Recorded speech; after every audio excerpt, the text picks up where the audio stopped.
Sup everyone, ChillGamer916 here with my Ghost of Tsushima review, and I'll be honest, when I first heard of the game, I didn't have a lot of expectations for it, but after watching a couple gameplay videos and a trailer or two, it piqued my interest. It's been a day one purchase, and I haven't regretted it.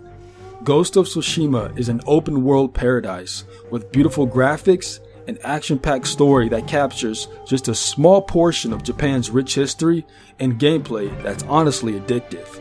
Now this is my first review on this channel, so let me know what you guys think. I am open to feedback. I'll make this short and sweet, and I hope you guys enjoy. Thanks.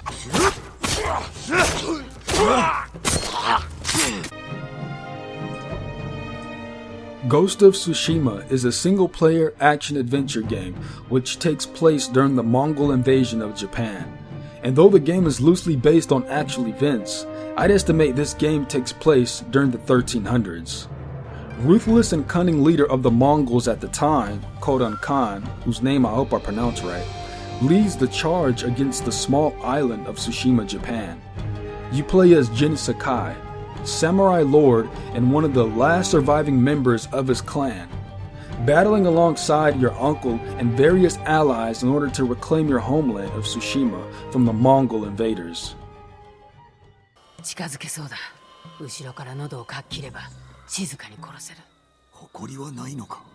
As you progress through the story, Jin has this internal back and forth where he must choose between traditions. On one hand, you have traditions that have shaped him as the warrior as he is today, a samurai. On the other hand, he's adopted new stealthy savage tactics which are, mind you, frowned upon in the way of the samurai. So much so, his own uncle ends up disowning him.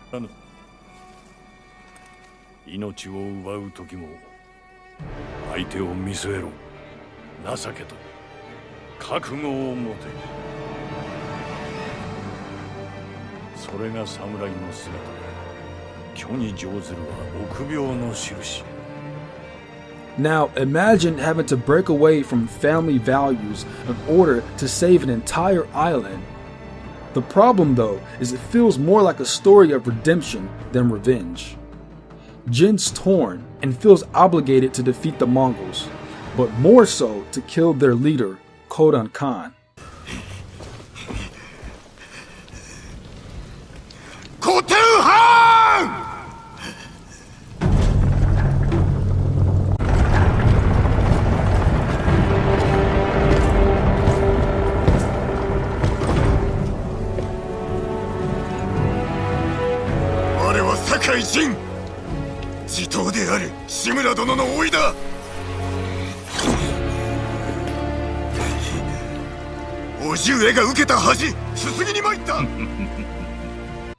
Now my favorite part about this entire story is Jin's character development.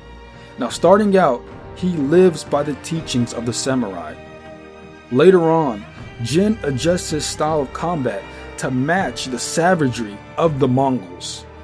As the player, you get to witness this firsthand, and it's his growth and acceptance that kept me personally engaged throughout the story.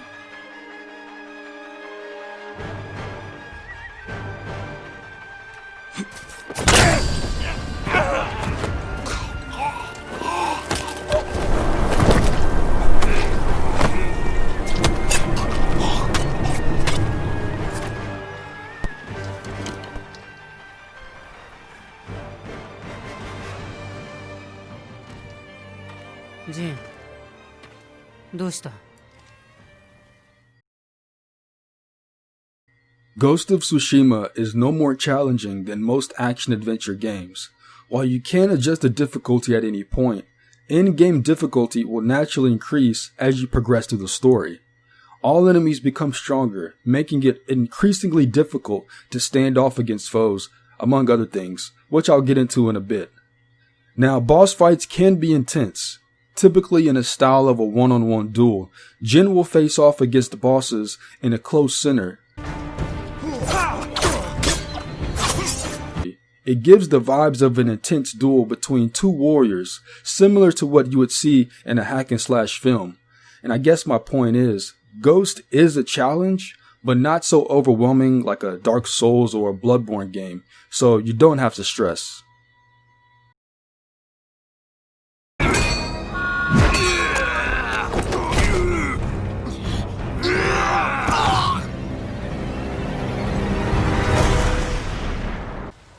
The graphics in Ghost of Tsushima is where the game really shines. It sets the visual benchmark by bringing to life its beautiful terrain. Now typically when I see a game of this caliber, in the trailer, it'll say in small print, this game was running on PC or this game was running on such and such. Honestly, whatever I viewed in the trailer, I experienced at home. So to say the visuals are fantastic would be an understatement. The world of Ghosts is rich with color and textures that pop in-game along with the character models. Sucker Punch was really flexing hard putting out this title. The manner in which the wind blows over the grass and ocean is breathtaking, almost as if you're on the sandy beaches of Tsushima watching the sunset. Not to mention doing a great job capturing character facial expressions.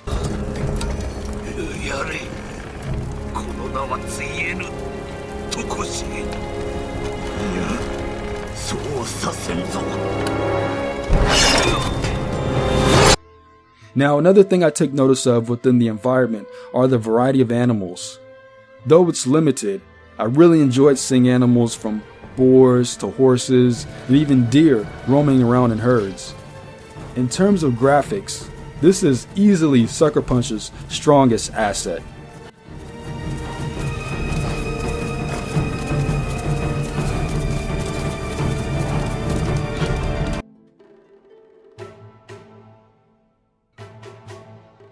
Gameplay is fun and gets challenging as you progress through the story. You have a health meter in Resolve. Resolve is used for executing techniques and restoring a portion of Jin's health. You get more Resolve by finding and completing bamboo strikes throughout the world of Tsushima. Increased health is acquired by locating and bathing in hot springs. Then you have combat. Jin's fighting style consists of light and heavy based attacks. Light attacks do little damage, but are great for stringing together combos, while heavy attacks wear down an enemy's defenses and opens them up for massive damage. Dodging, blocking, and parrying are essential to winning fights in Ghost of Tsushima. You can block most attacks, but you'll need to parry, which allows you to hit with a brutal counterattack.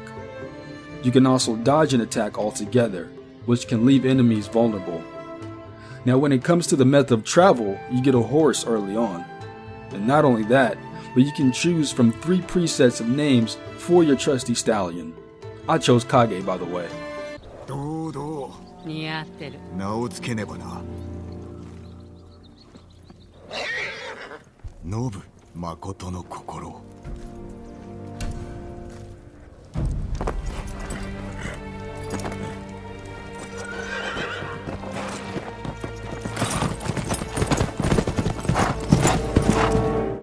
The best strategy to fight against the Mongols or any other enemy are the combat stances Jin can learn. You can achieve 4 and a 5th one that Jin learns on his own by either defeating or observing Mongol leaders at overtaken villages or camps. Now doing this allows Jin to earn points towards unlocking new stances that are effective against enemies using specific attacks. Now, I'll be completely honest, I stuck with one stance most of the game, which was water. This stance allows you to strike in rapid succession and break through defenses regardless of the enemy type.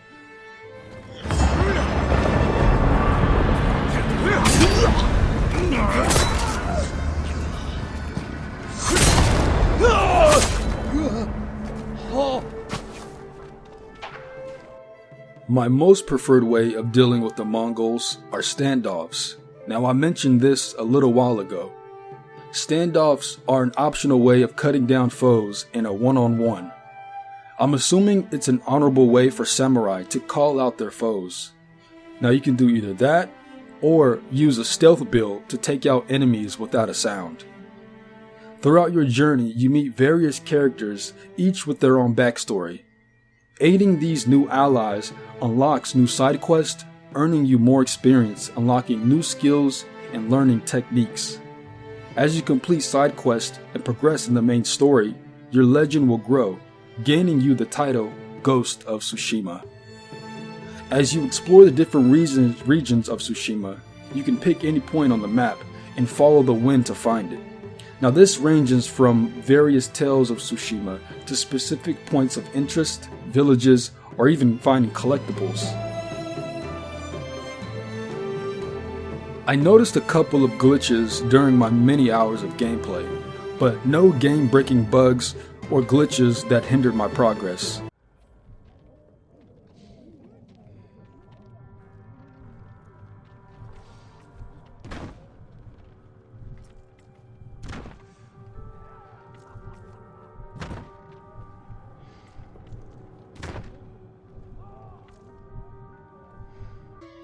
With everything taken into account, Ghost of Tsushima played fantastic overall.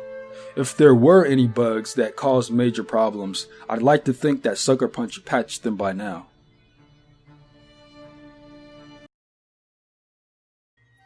According to Eurogamer, if you were to focus purely on completing Ghost of Tsushima's main story, it would take you around 25 hours to complete.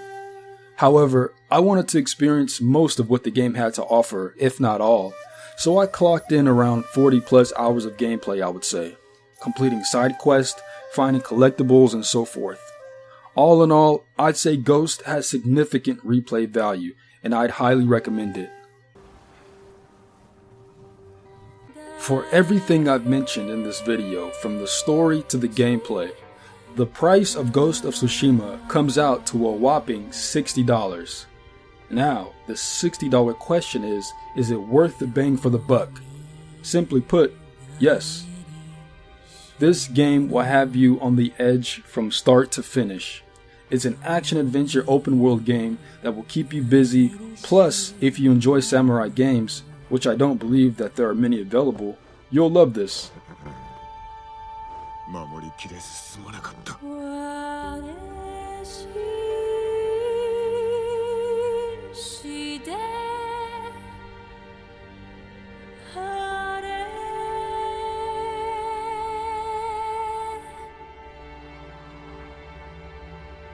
我らの